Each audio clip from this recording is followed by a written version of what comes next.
네, 안녕하세요. 반갑습니다. 오전입니다. 연휴 잘 보내셨나요? 이번에 연휴가 워낙 길었기 때문에 연휴 사이에 있었던 이벤트들이 너무 많아요. 네, 그 중에서 중요한 것들만 여러분들께 콕콕 찍어서 설명해 드리는 시간을 가질 거고요.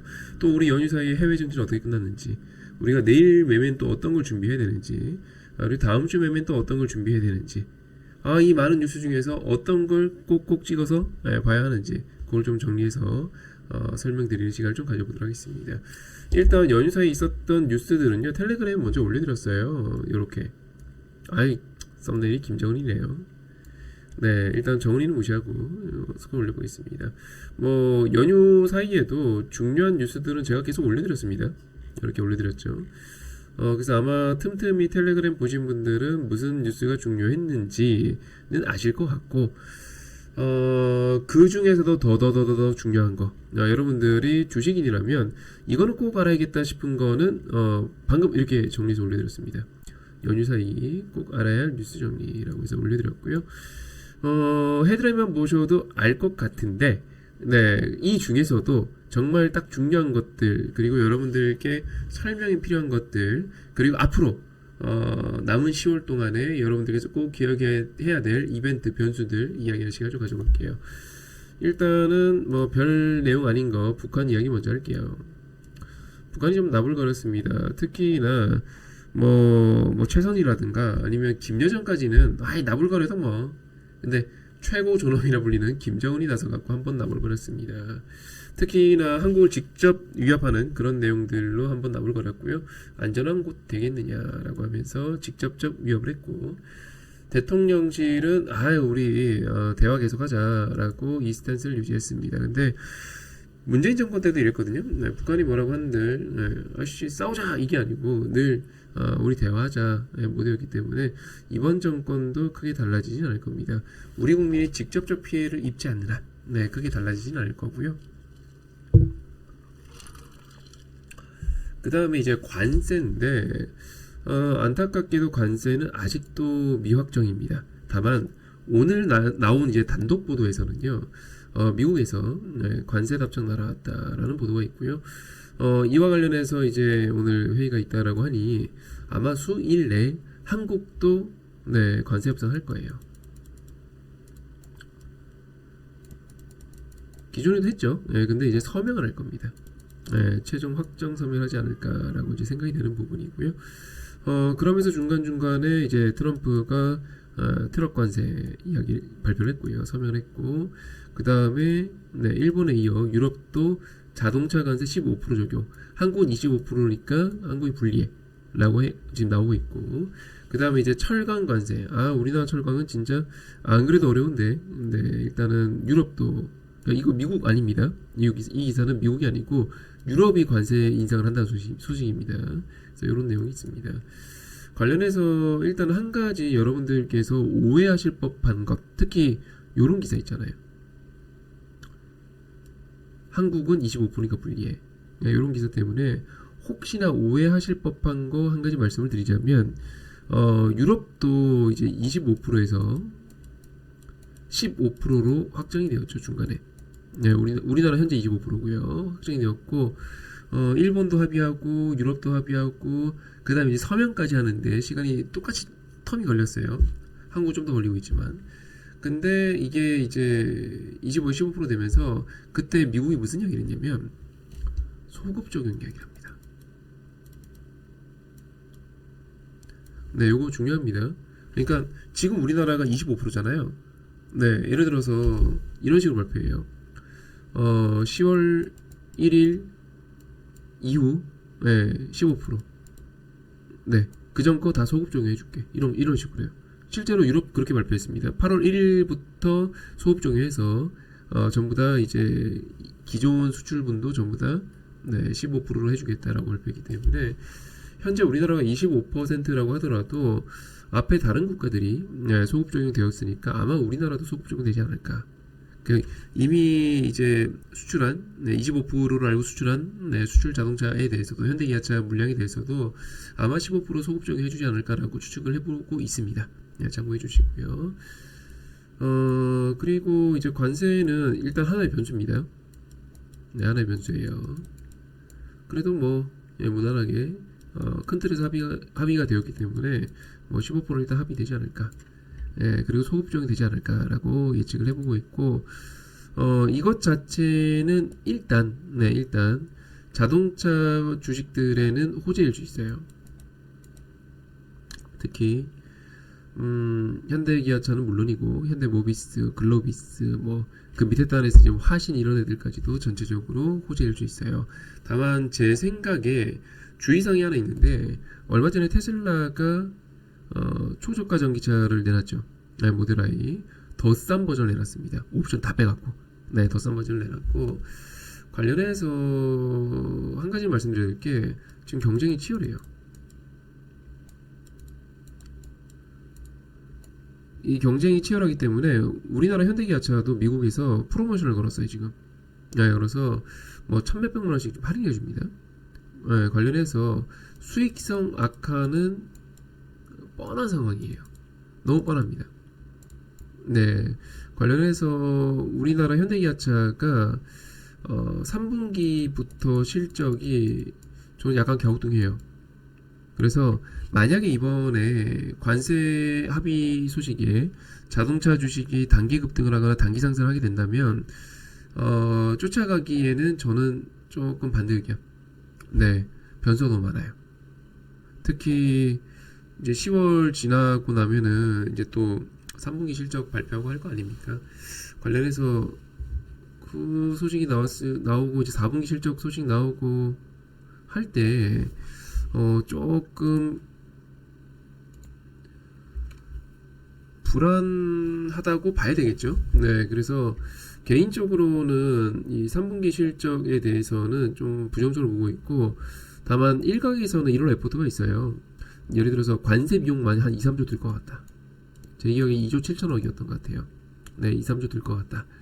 그러므로 3분기 실적이 안 좋을 거다라고 하는데, 아까 말씀드렸던 것처럼 소급 적용 때문에 이렇게 예상할 수 있는 건 아니에요. 몇 월 며칠부터 소급 적용 해줄지가 확실하지 않기 때문에 이게 1조일지 3조일지 이건 모르겠어요. 네, 그래서 일단 변수가 너무 많아요. 참고해 주시고요.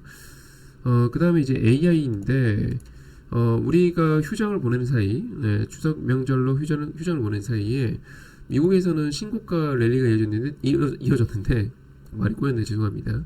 신고가 랠리가 이어졌는데 대부분 AI였어요. 엔비디아, AMD 이런 종목들이었고요. 다만 이제 조금 이제 기류 변화가 조금 감지가 되는 부분은 이런 거죠. 엔비디아, GB300에 삼성 HBM 탑재 확정, AMD, 오픈AI에 수십억 달러 공급 계약 체결, AMD 폭등.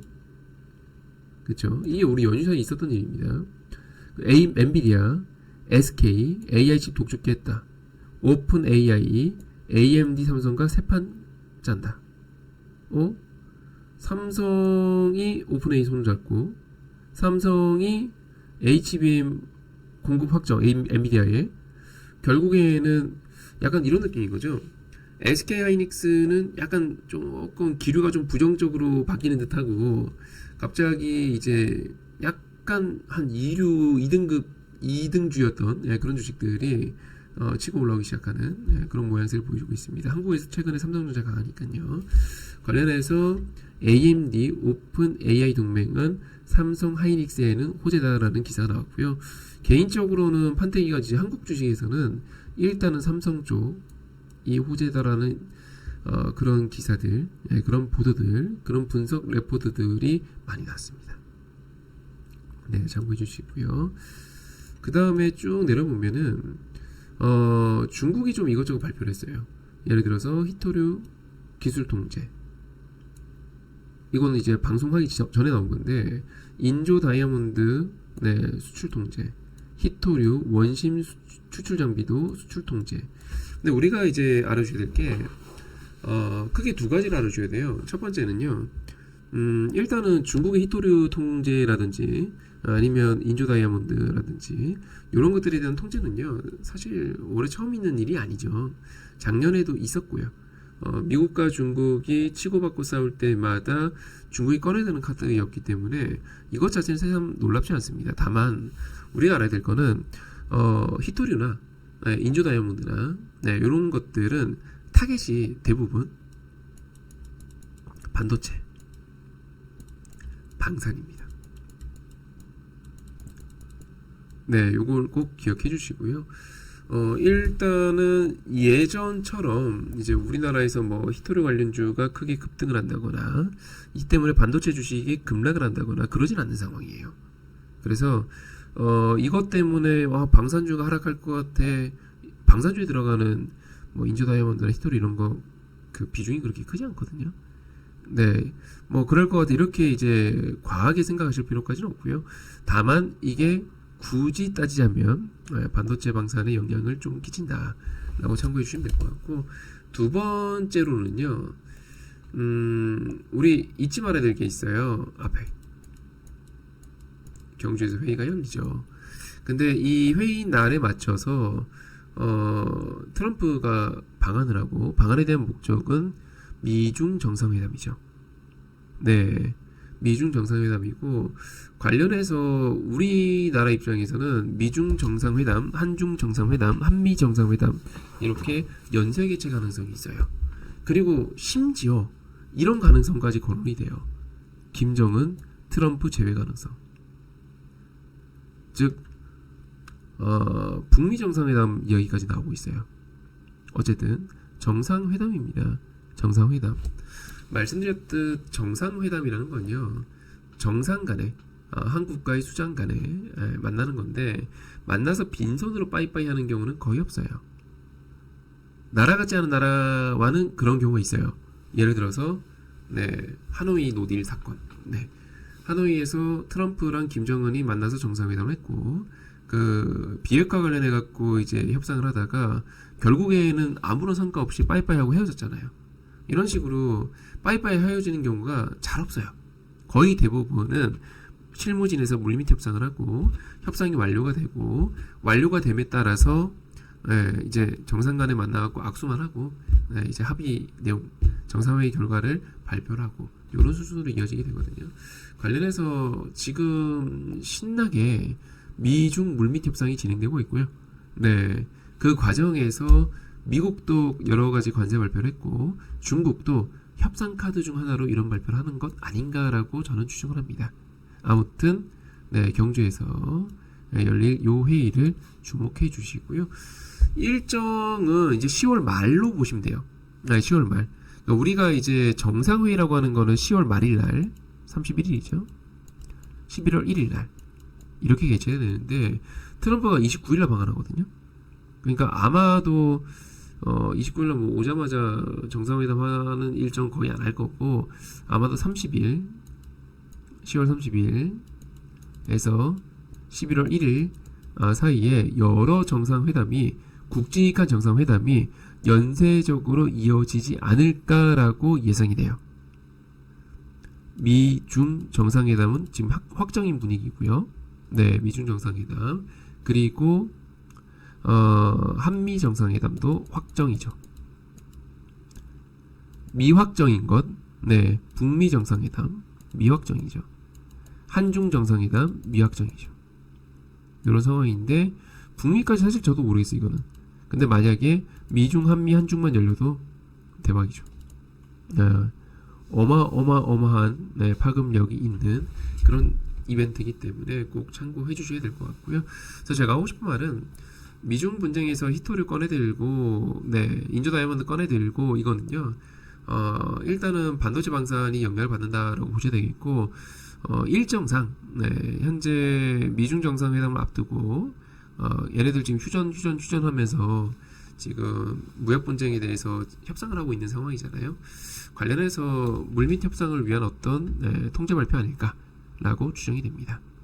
참고해 주시고, 트럼프가 29일날 방한합니다. 대박 이벤트죠. 이 입만 열면 폭탄 발언하는 이 양반이 한국에 방한을 해서 어떤 발언을 할까요? 또는 한국에 방한해서 어디에 방문할까요? 예를 들어 과거에 바이든은 한국에 방한을 해서 평택에 있는 삼성전자 반도체 캠퍼스 방한을 했었죠. 네, 방문을 했었고 이번에는 약간 이제 저기 남쪽에 조선소들 방문할 것 같은 분위기도 있죠. 네, 자, 일단은 방한하고 나서 어떤 이벤트, 어떤 발언을 쏟아낼지는 모르겠으나 대략 뭐 봐도 안 봐도 뻔한 게 관세 이야기 할 거고 뭐 자동차, 조선, 방산, 네, 뭐 반도체, 뭐 요 정도가 일단 뻔하게 예상이 되는 키워드들이고 그 외에는 이 양반은 예측이 힘들죠. 네, 일단 참고해 주시고요. 그 다음에 이런 뭐 여러 가지 현안들과는 직접적으로 연관이 있는 건 아니지만 바이오 관련 소식들이 여러 가지가 있었습니다. 예, 일본에서 박람회가 열렸고 그때 이제 성과를 낸 기업들도 있고 못 낸 기업들도 있는데 대표적으로 성과 낸 기업은 삼성바이오죠. 네, 일본 제약사 톱10 중에서 4곳과 계약을 했다. 요거는 저도 가능성이 있다고 보진 않아갖고 현재는 일단 이런 기사가 있다는 거 참고만 해주시고요. 그리고 지금은 증시에 너무 큰 영향이 없죠. 네, 과거에는 있었으나 지금은 없기 때문에 네, 뭐 평화구상 1단계를 하든 2단계를 하든 3단계를 10단계를 하든 일단은 뭐 주식시장이 당장 영향이 없기 때문에 그냥 참고만 해주시고요. 네, 그리고 밑에 환율이 문제예요. 환율은 좀 부담되게 올랐습니다. 네, 결정적으로 한국의 환율이 오른 거는 뭐 관세 불확실성이라고 봐야겠죠. 네, 요 요인이 좀 컸다라고 보면 되겠고 일단 환율이 많이 올랐기 때문에 환율이 너무 오르면은 주식시장에 부정적일 수 있어요.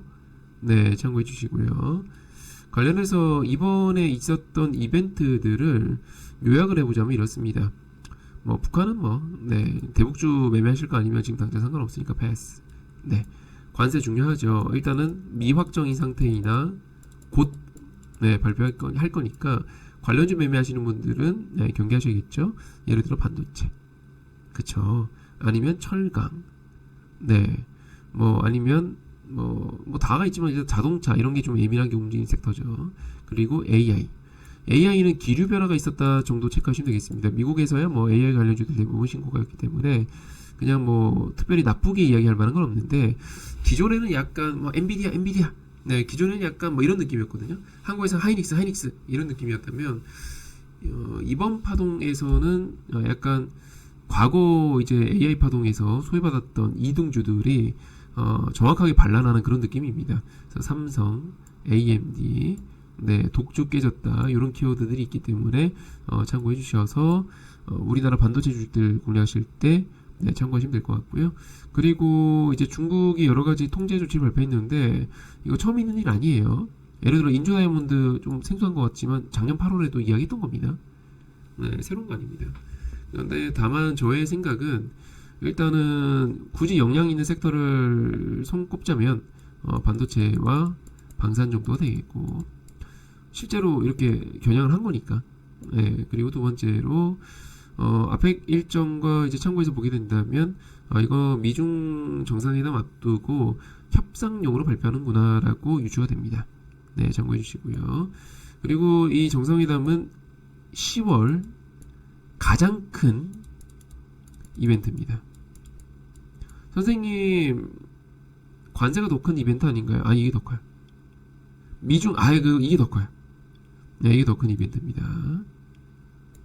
단순하게만 생각하더라도 미중 정상회담이 열리고요.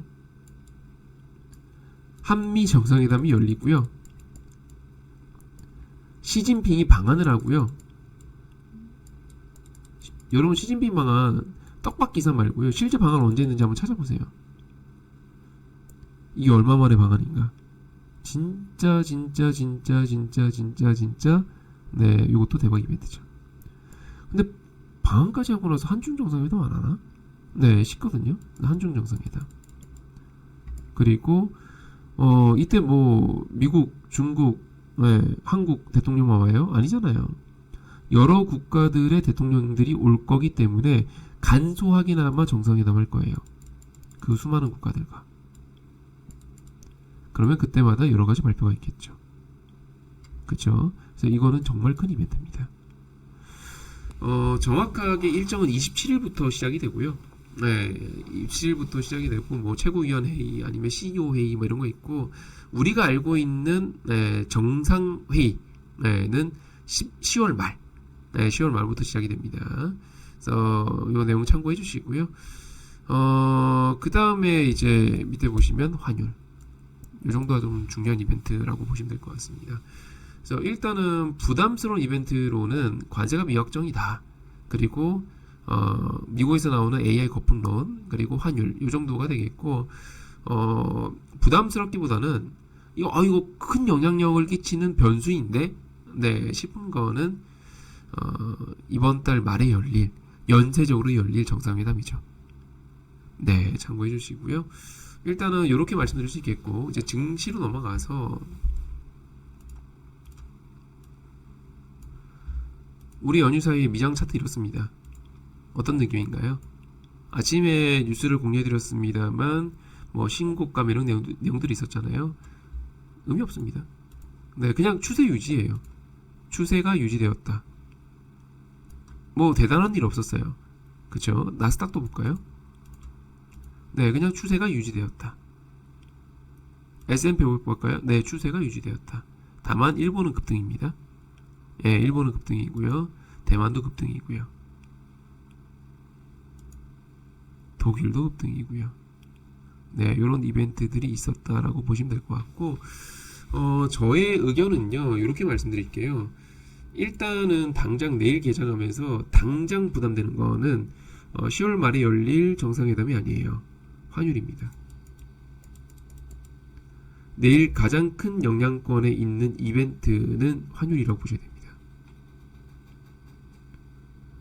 환율이 너무 올라갔고 지금 시장이 어떻게 반응할지 모르겠어요. 너무 올라서 연휴 사이에 계속 올랐습니다. 시장이 어떻게 반응할지 모르겠어서 요거는 좀 주의를 하셔야 될 것 같아요. 자칫 정강후약 또는 자칫 외국인들의 대량 매도가 나올 수 있습니다. 외국인들 입장에서는 환율이라는 건 중요하죠. 여러분들이 혹시 지금 이 영상 시청하시는 분들 중에서 해외 직구 같은 거 하신 분들, 해보신 분들 계실지 모르겠으나 뭐 예를 들어서 많이 이용하시는 거 있잖아요. 아이허브라든가 알리라든가 아니면 저기 미국의 아마존이라든가 이베이라든가 여러분들 물건 해외에서 직구하실 때 환율 예민하시죠? 네, 아씨 환율 때문에 옛날보다 비싸졌어 이런 생각 들 때 있잖아요. 그쵸? 이 말씀을 왜 드리냐면 외국인 입장에서는 우리나라 주식을 직구하는 거죠. 환율은 꽤 큰 이벤트입니다. 네, 그리고 또 이 주식이 한국 주식이 환율 때문에 나는 이 주식에 대해서 내가 산 매수가는 그대로인데 환율 때문에 내가 산 매수가가 변동이 되는 거예요. 미국 주식 매매 해보신 분들 아실 거예요. 즉 환율은 외국인들 입장에서는 매수 매도 약 욕구를 일으키는 또 새로운 제3의 지표예요. 그래서 이 환율 같은 경우는 이 정도로 급등을 하면 요거는 좀 부담스러운 변수 중 하나입니다. 물론 제 생각은 이것 때문에 만약에 내일 하락을 해요. 또는 내일 정강후약장이 나와요. 미장이 우리 휴장 때 괜찮았으니까 정강후약장 나올 수 있거든요. 나와요. 그러면 사시면 돼요. 네, 환율은 개인적으로는 관세 때문에 일시적인 현상이라고 보여지기 때문에 저는 사셔도 된다. 이것 때문에 하락한다면 매수하셔야 된다라고 말씀드릴 수 있을 것 같아요. 네, 참고해 주시고요. 그냥 뭐 미장, 아시아장, 네, 유럽장 다 그냥 추세가 유지되었던 상황이기 때문에 특별히 체크할 것도 없습니다. 자, 그러면 내일 우리가 체크해야 될 거 환율, 그리고 이로 말미암아 얘네들이 혹시 예민하게 반응하진 않는지 보셔야 될 것 같고, 아까 뉴스 중요한 거 말씀드렸던 것처럼 이 뉴스들 중에서 제가 설명드렸던 내용들은 기억해 주시고, 웬만한 이벤트들은 일단은 10월 말이 중요합니다. 그렇게 일단 정리해 드릴 수 있겠네요. 참고로 요거는 제가 운영하는 텔레그램에 올려드린 거고요. 유료 아니고 무료니까 영상 하단에 있는 링크 클릭해서 입장해 주시면은 편하게 이런 식으로 제가 정리해 드린 뉴스 가지고 매매하실 수 있고, 그리고 내일 아침에 9시에 장중방송 할 겁니다. 장중방송 할 거니까 아침에 놀러와 주시면은 장중방송 놀러와 주시면 라이브로 제가 아까 전에 이야기 드렸던 거, 외국인들 사고 파는 거, 오늘 어떤 매매 전략 구사해야 되는지, 어떤 과지 종목 가지셔야 되는지 설명 라이브로 해드릴 거예요. 네, 내일 아침 놀러와 주시고요. 일단 오늘 연휴 전에 여러분들께서 편하게 내일을 맞이할 수 있도록 깔끔하게 한번 정리해드려봤습니다. 도움되셨으면 좋겠고, 도움되셨다면 좋아요 한번 눌러주시고요. 텔레그램 놀러와 주시고, 네, 내일 장중 라이브 때 또 인사드리도록 하겠습니다. 수고하셨습니다.